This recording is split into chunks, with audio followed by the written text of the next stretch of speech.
Veronica Reynolds from the New City Library, and today we're going to make a no-sew mask together. The CDC has started recommending that whenever you go out, you are wearing a mask to help with the prevention of spreading COVID-19. Now, this mask is not perfect, but it's better than nothing, and we're in better than nothing times, so I hope you'll enjoy crafting along with me today. You'll need a t-shirt you no longer want, a measuring tape, scissors, some kind of marker or pen, a pair of stockings or rubber bands. First, you'll measure out a 16 by 16 inch square of fabric. If you have a bandana, it may already be this size, but you can use an old t-shirt. Anything that's 100% cotton is what's recommended. I recommend starting to measure from the hemline up towards the neck, although you'll see I struggle to do that here. The larger the surface you have, the better, so you can measure this out in a flat way. Try to keep these squares as even as possible.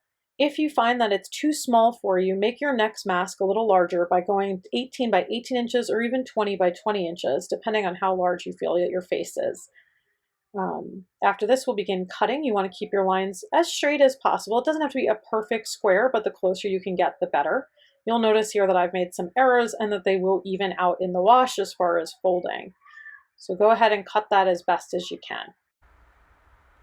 So now that you have your square, we're going to begin folding.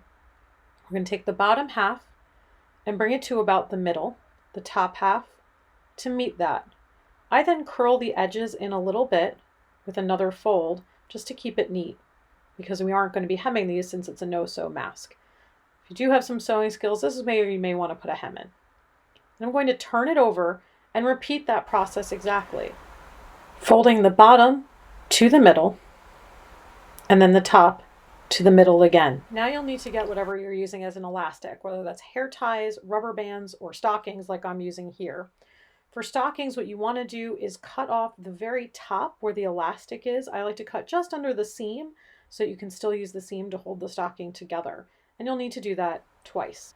Now you'll take your elastics and you'll put them on each end of your mask, leaving a few inches of cloth on either side. Repeat on the other side, leaving about the same amount of space. This is adjustable. Now you're going to fold those sides to meet in the middle.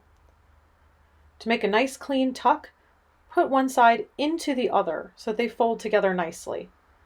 And that's it. You've made a mask. Congratulations.